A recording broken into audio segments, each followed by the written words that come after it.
प्रश्न है उपभोक्ता संरक्षण अधिनियम 2019 के उद्देश्यों पर प्रकाश डालिए। उत्तर है इसमें देश का प्रत्येक व्यक्ति उपभोक्ता है। वह अपनी आवश्यकता की वस्तुएं बाजार से क्रय करता है। हर उपभोक्ता चाहता है कि उसे उसकी आवश्यकता की वस्तु सही कीमत पर मिले। यह सब विक्रेता पर निर्भर करता है। एक समय था जब उपभोक्ता को संप्रभु माना जाता था। उसे उचित मूल्य पर उचित मात्रा में समुचित गुणवत्ता की वस्तु उपलब्ध कराई जाती थी। एडम स्मिथ के अनुसार बाजार को उपभोक्ताओं के सर्वोच्चतम हितों का गारंटर समझा जाता था। धीरे धीरे समय बदला, बाजार में उपभोक्ताओं हितों की उपेक्षा की जाने लगी। बाजार के क्रेता की सावधानी का नियम चल पड़ा। अब बाजार के क्रेताओं को सावधान रहना पड़ा, अन्यथा उसके छल जाने का खतरा था। लेकिन यह स्थिति भी अधिक दिनों तक नहीं रही। हमारे शासन प्रशासन एवं विधायिका का इस ओर ध्यान गया। उपभोक्ता के हितों के संरक्षण की मानसिकता बनी। परिणाम स्वरूप उपभोक्ता संरक्षण अधिनियम 1986 पारित किया गया। जब यह अधिनियम देश काल एवं परिस्थितियों की आवश्यकताओं को पूरा करने में असमर्थ लगने लगा तो इस अधिनियम को निरसित कर उपभोक्ता संरक्षण अधिनियम 2019 पारित किया गया, जो संपूर्ण भारत पर लागू है, अर्थात जिसका विस्तार संपूर्ण भारत पर है। इसका उद्देश्य है, अधिनियम की उद्देशिका के अनुसार इस अधिनियम के मुख्यतः निम्नलिखित उद्देश्य हैं। पहला है उपभोक्ता के हितों को संरक्षण प्रदान करना। दूसरा है उपभोक्ता विवादों का समय से प्रभावी प्रशासन करना। तीसरा है उनका परिनिर्धारण करना तथा चौथा है संबंधित आनुषंगिक विषयों के लिए उपबंध करना।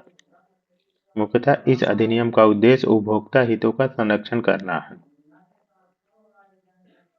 नेशनल सीड्स कॉर्पोरेशन बनाम एम मधुसूदन रेड्डी मामले में उच्चतम न्यायालय द्वारा इस अधिनियम का मुख्य उद्देश्य उपभोक्ता के हितों का संरक्षण सुनिश्चित करना बताया गया है। चरण सिंह बनाम हीलिंग टच हॉस्पिटल के मामले में उच्चतम न्यायालय द्वारा यह कहा गया कि उपभोक्ता संरक्षण अधिनियम एक हितकारी विधायन है। इसका मुख्य उद्देश्य उपभोक्ताओं के एक बड़े वर्ग की शोषण से सुरक्षा करना है।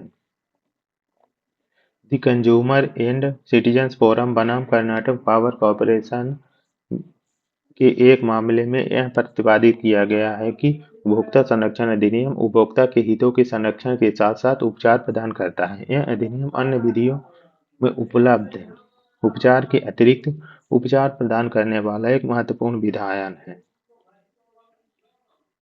अधिनियम के उपभोक्ताओं के अधिकारों का उल्लेख किया गया है, जिनसे इस अधिनियम के उद्देश्य स्पष्ट परिलक्षित होते हैं, यथा वस्तुओं के बारे में जानकारी प्राप्त करना, वांछित एवं उपयोगी वस्तुओं का चयन करना, वस्तुओं में त्रुटि कमी आदि की शिकायत करना, घटिया या त्रुटिपूर्ण वस्तु या सेवा से बचाव एवं सुरक्षा का उपाय करना। पांचवा है उपभोक्ता अधिकारों प्रति जागरूक रहना। छठवां है अनुचित व्यापार प्रथा से संरक्षण प्राप्त करना। सातवां है प्रतिस्पर्धात्मक मूल्यों पर वस्तुएं प्राप्त करना तथा आठवां है उचित मंच के समक्ष अपना पक्ष रखना एवं परिवाद प्रस्तुत करना आदि। इस प्रकार उपभोक्ता संरक्षण अधिनियम में बहुआयामी उद्देश्य हैं। सारतः यह कहा जा सकता है कि उपभोक्ता हितों का बेहतर संरक्षण ही इस अधिनियम का मुख्य उद्देश्य है।